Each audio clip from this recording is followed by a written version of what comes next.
ఆయన ఒక జీవో ఇచ్చాడు. ఆయన ముఖం తగిలిస్తా రాష్ట్రాన్ని తిప్పేదానికి. ఆ జీవో పెట్టి ముఖంలో తగిలిస్తే ఆ జీవోని కాకుండా ఏం అమలు చేసావో చెప్పాలండి పని. నేను స్ట్రైట్ కోసం అడుగుతాను. ఆయన బాడీకి గట్టేసి తిప్పుతాం ఆ జీవోని. ఏ జీవో ఇచ్చాడో మీరే చదువుకోండి ఒకసారి పేపర్లో. మీరు కూడా చదివితే మీకు కూడా ఒక ఐడియా వస్తుంది. అప్పుడు నేను చెప్తాను. ఇలాంటి నేరస్తులకి నేను చెప్పేది ఏంటంటే, బాబాయిని చంపి నారాసుర రక్త చరిత్ర పెట్టేసి తప్పించుకోవాలని ప్రయత్నం చేస్తే అన్నిటిని జరగవు. ఎన్ని తప్పుడు పనులన్నీ చేసి వేరే వాళ్ళ మీద దోసేయాలనుకుంటే జరగవు. ఆ రోజులు అయిపోయినాయి.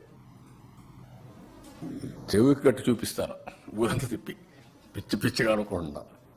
ఏం చేసేవన్నీ కూడా అంత ఈజీగా ఆలోచించద్దండి. నోటుకొచ్చేట్టు మాట్లాడడం. నిన్న ఏం చేశారో అది మర్చిపోయి ఈరోజు దాని మీద వాళ్ళు విమర్శించే పరిస్థితికి వచ్చారు. ఆ జీవో ఒకసారి చదవండి, నేను చెప్పను. చెప్తే మీకు రహస్యం పోతుంది, సీక్రెట్ పోతుంది. You read that. What issued the GO in private colleges, you read that.